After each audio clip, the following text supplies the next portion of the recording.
The phone call came at exactly 2:47 p.m. on a Tuesday, 3 days before my sister Victoria's dream wedding. I was sitting in my modest downtown apartment, the one my family constantly mocked as that tiny shoebox, when my phone buzzed with an unknown number. "Hello, is this Emma Richardson? This is Patricia from Grandview Events. I'm your sister's wedding planner." I could hear the panic in Patricia's voice immediately. "Yes, this is Emma. Is everything okay?" "I'm afraid not. There's been a catastrophic issue with the vendors. The florist just discovered a water leak destroyed half the arrangements. The backup generator at the venue failed, and the original caterer had a kitchen fire yesterday. We've secured replacements, but..." Her voice cracked. "The additional costs are $50,000. Without this money by tomorrow morning, I'll have to cancel everything." My heart sank. Victoria had planned this wedding for 2 years. Every detail had been meticulously arranged, from the hand-imported Italian roses to the 12-course tasting menu. This was supposed to be her perfect day. "Have you told my family yet?" I asked. "I called your parents first. They said they'd already spent their limit and couldn't help. Your sister is having a complete breakdown. She's threatening to call off the entire wedding." I closed my eyes. My family had no idea about my real financial situation. To them, I was just Emma the failure. The daughter who dropped out of business school, worked odd jobs, and lived in a cramped apartment while driving a 10-year-old Honda Civic. They'd spent years telling me I was the family disappointment, especially compared to Victoria, the successful marketing executive with her corner office and BMW. "Patricia, I need you to patch me into a family call right now. Can you do that?" "Of course. Hold on." The line clicked and suddenly I heard my mother's voice, strained with stress. "Emma, why are you on this call? We're dealing with a family crisis here." "I know, Mom." Patricia filled me in. "Well, there's nothing you can do," my father's voice cut in sharply. "This requires real money, not whatever you make from your little jobs." I could hear Victoria sobbing in the background. "My wedding is ruined. Everything's ruined." "Actually," I said calmly, "I can help." The line went quiet for a moment before my mother let out a bitter laugh. "Emma, sweetie, this is $50,000. That's probably more than you make in 2 years." I said I can handle it. "Handle it how?" my father demanded. "You live in that tiny apartment and drive a car older than my golf clubs. Where exactly would you get that kind of money?" I took a deep breath. This wasn't how I'd planned to reveal the truth, but Victoria needed help. "Handled," I said simply. "What do you mean, handled?" Victoria's voice came through, raw from crying. "I mean the money will be wired to Patricia's account within the hour. The wedding is saved." Silence. Then my father's voice, confused and skeptical. "Emma, what are you talking about? How could you possibly have that money?" I smiled even though they couldn't see me. "Well, that's interesting story, Dad." "This isn't funny," my mother snapped. "We're facing a real crisis here and you're playing games." "I'm not playing games." "Patricia, are you still there?" "Yes, I'm here," came the wedding planner's bewildered voice. "Please give them your account information. The wire transfer will arrive within the hour, plus an additional $25,000 to upgrade everything Victoria wanted but couldn't afford. Consider it my wedding gift." The silence stretched so long I wondered if the call had dropped. Finally, Victoria whispered, "Emma, where would you get $75,000? "That's what I'd like to know," my father said, his voice taking on that stern tone he used when he thought I was lying. "Emma, if you've gotten mixed up in something illegal..." "It's not illegal, Dad. It's just business." "What business?" my mother demanded. "You work at a coffee shop and do freelance tutoring. Neither of those pays that kind of money." I decided it was time. "Actually, I haven't worked at the coffee shop in 3 years. And I've never done tutoring." "Then what do you do?" Victoria asked, her voice still shaky. "I run a company. Actually, several companies." The silence was deafening. "What kind of companies?" my father asked slowly.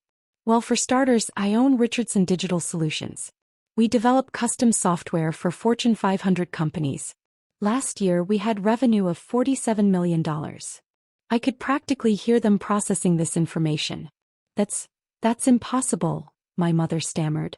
"We would have known." "Why would you have known? You've never asked about my work. Every time I tried to talk about my projects, Dad would interrupt and ask when I was going to get a real job, like Victoria. But your apartment, Victoria began, is owned by me along with the entire building. Actually, I own the whole block. The apartment you call tiny is just my home office.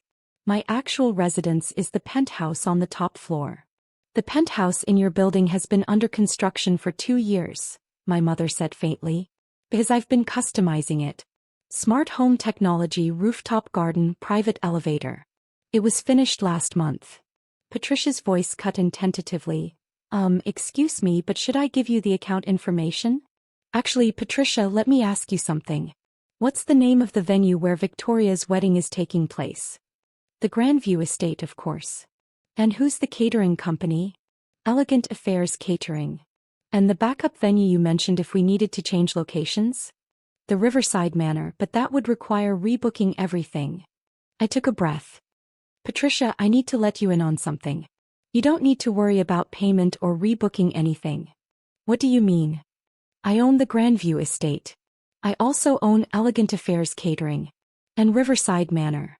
And the florist company and the photography studio Victoria booked and the transportation service. The silence that followed was so complete I could hear my own heartbeat. Finally, Victoria's voice came through in a whisper. What?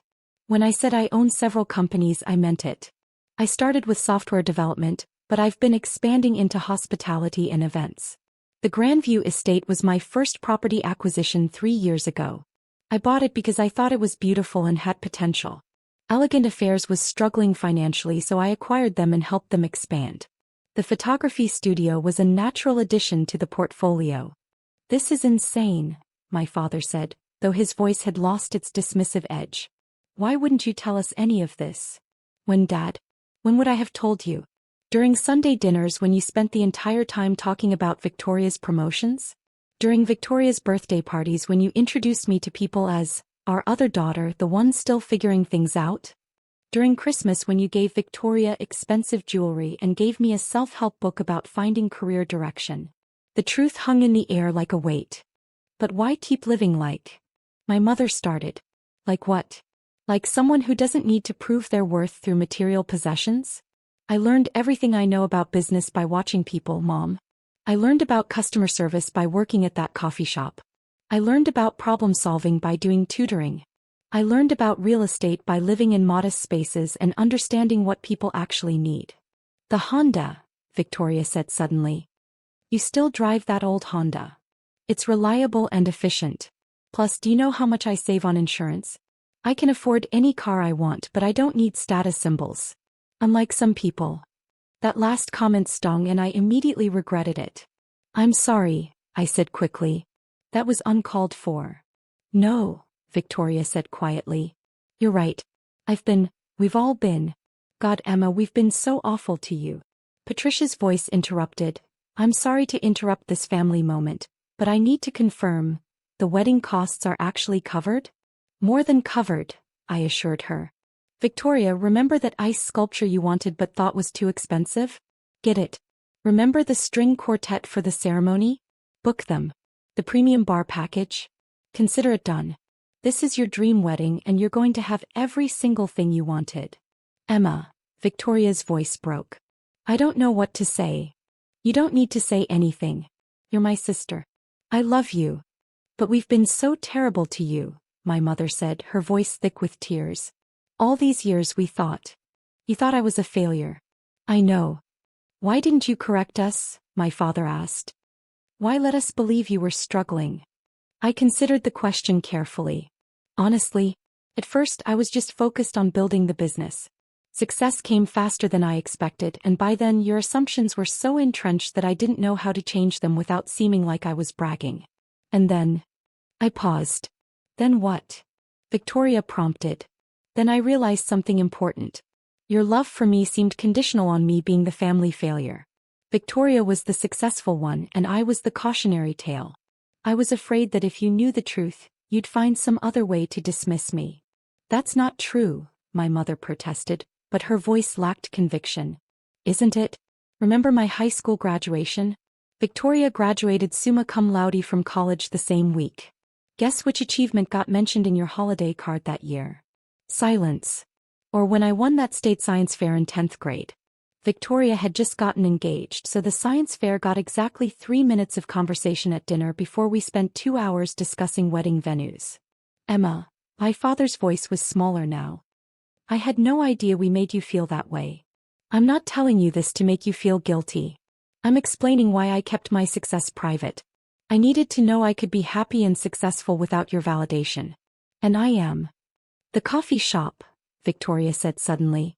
You kept working there even after your company took off? For 6 months, yes. Some of my best business insights came from those early morning conversations with customers. Real people solving real problems. That's what good business serves. Patricia cleared her throat gently. I hate to interrupt, but I do need to start coordinating with the vendors. Emma, should I put everything under your account? Actually, Patricia, let me give you a direct number. Call my assistant Marcus. He handles all the event coordination for my properties. Tell him Emma said to give Victoria the full VIP treatment. That means upgrades to everything, additional security, and full concierge service for all the guests. VIP treatment? Victoria asked. Well, I wasn't planning to tell you this until after the wedding, but the Grandview Estates VIP package includes things like personal attendance for the bride and groom, premium transportation for all guests, professional photography throughout the weekend, and a complimentary honeymoon suite for 3 nights. Weekend? My mother asked. Oh right. I upgraded Victoria's wedding to a weekend event. Friday welcome party, Saturday ceremony and reception, Sunday brunch. All included. The silence returned, but this time it felt different. Stunned rather than hostile. Emma, Victoria finally said, this is too much. The money, the upgrades, everything.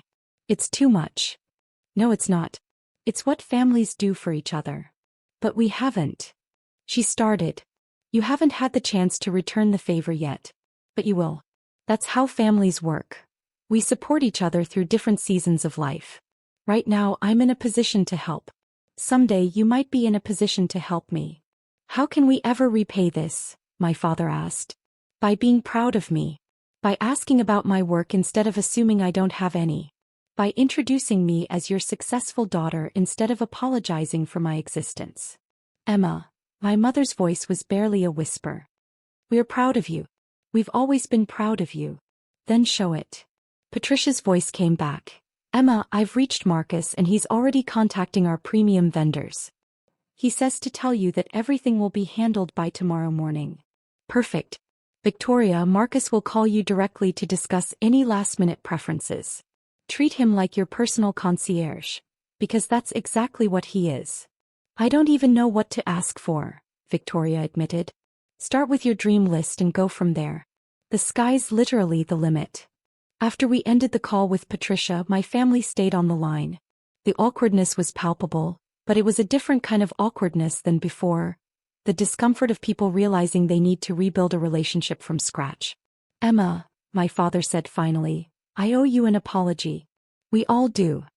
Dad, you don't. Yes, I do. We've spent years making you feel less than, and that's unforgivable. You built something incredible, and instead of celebrating you, we dismissed you. I should have told you sooner, I admitted. I let pride get in the way of honesty. Why now? Victoria asked. Why reveal everything for my wedding? Because it's your wedding day and you deserve to have it be perfect. And because... I took a breath. Because I realized that keeping my success secret was just another way of letting fear control my relationships. I was so afraid of being rejected for who I really am that I never gave you the chance to love the real me. We do love the real you, my mother said firmly. And we're going to spend the rest of our lives proving it. 3 days later, I stood in the bridal suite at the Grandview estate, watching Victoria get ready for her wedding. The upgrades had transformed an already beautiful venue into something magical. The ceremony space was filled with the Italian roses she'd dreamed of. The reception hall glittered with crystal chandeliers I'd had installed just for her day, and the grounds were manicured to perfection. Emma, Victoria said, turning from the mirror where her stylist was putting finishing touches on her makeup. I still can't believe this is real. It's real, I assured her, adjusting the train of her dress. And you look absolutely stunning. Not the wedding, though this is beyond anything I imagined. My little sister, the secret business mogul. I laughed. I prefer entrepreneur with a flair for dramatic reveals. Mom and Dad have been asking everyone about your companies. Dad spent 2 hours last night reading about Richardson Digital Solutions online. Did you know he bookmarked your Forbes interview from last year? I didn't realize it had been published, I said, genuinely surprised. Emma, you were named one of the top 30 entrepreneurs under 30. How did we miss that? Because you never asked what I was working on and I stopped trying to share good news that got ignored. Victoria took my hands. That changes now. I want to know everything. Your companies, your plans, your dreams, all of it. And I want to be the sister who celebrates your successes instead of the one who dismisses them. I'd like that, I said softly. A knock on the door interrupted us. Come in, Victoria called. My parents entered, both dressed in their wedding attire. My mother was carrying a small wrapped box. We wanted to give you this before the ceremony, she said, holding out the box to me. You didn't need to get me anything, I protested. We didn't buy it, my father said. We've had it for years, waiting for the right moment. I opened the box to find a delicate gold necklace with a small pendant, our grandmother's jewelry, the piece Victoria and I had both admired as children. Grandma Rose always said this should go to the granddaughter who built something lasting, my mother explained. We thought that would be Victoria with her career. But Grandma Rose always talked about building businesses and creating jobs for people. We realize now that she would have wanted you to have it. I felt tears welling up. Are you sure? Victoria should have this. No, Victoria said firmly. Mom's right. Grandma Rose was an entrepreneur too before that was common for women. You're carrying on her legacy in ways the rest of us never understood. I put on the necklace and it felt like a homecoming. There's one more thing, my father said. I've been thinking about what you said on the phone about how we introduced you to people. I want you to know that's changing immediately. From now on, when people ask about my daughters, I'm going to tell them about Victoria, the marketing executive who's brilliant at understanding people, and Emma, the CEO who's revolutionizing how businesses think about technology. Dad, you don't have to. Yes, I do. I have 2 successful daughters and it's time I started acting like it. The ceremony was everything Victoria had dreamed of and more. As I stood beside her as maid of honor, I watched her face glow with pure happiness. The upgraded flowers, the additional musicians, the perfect lighting, every detail came together to create magic. But the real magic happened during the reception, when my father stood up to give his traditional father of the bride speech. When Victoria first told us she was getting married, he began, I started thinking about what I wanted to say about my daughters tonight. I realized I'd been telling only half the story. He looked directly at me. Victoria has always been our sunshine, bright, ambitious, and determined to make her mark on the world. He has. But I haven't given proper credit to Emma, who's been quietly building something extraordinary while we weren't paying attention. The room grew quiet. 3 days ago, I learned that my younger daughter owns the venue where we're celebrating tonight. She owns the catering company that prepared this incredible meal. She built a multi-million-dollar technology company that serves major corporations across the country. And when Victoria's wedding faced a crisis, Emma solved it without hesitation or expectation of recognition. I felt my cheeks burning, but my father continued. I'm sharing this not to embarrass Emma, but because I realized I've spent years being proud of the wrong things. I've been proud of obvious success while missing the quiet strength and brilliant mind that built something lasting. Emma, I'm sorry it took me so long to see what was right in front of me. You're remarkable and I'm proud to be your father. The room erupted in applause and I felt Victoria squeeze my hand. Later, as the reception was winding down, Victoria found me on the terrace overlooking the estate's gardens. Thank you, she said simply. For what? For saving my wedding. For keeping our family together. For being better than all of us deserved. Victoria, you're my sister. You don't need to thank me for loving you. She hugged me tightly. I love you too. And I'm sorry it took a crisis for us to remember how to be a family. As I looked out over the estate I'd bought 3 years ago, the property I'd fallen in love with and purchased on instinct, I realized that everything had come full circle. I'd bought this place because it represented the kind of beauty and celebration I wanted to create in the world.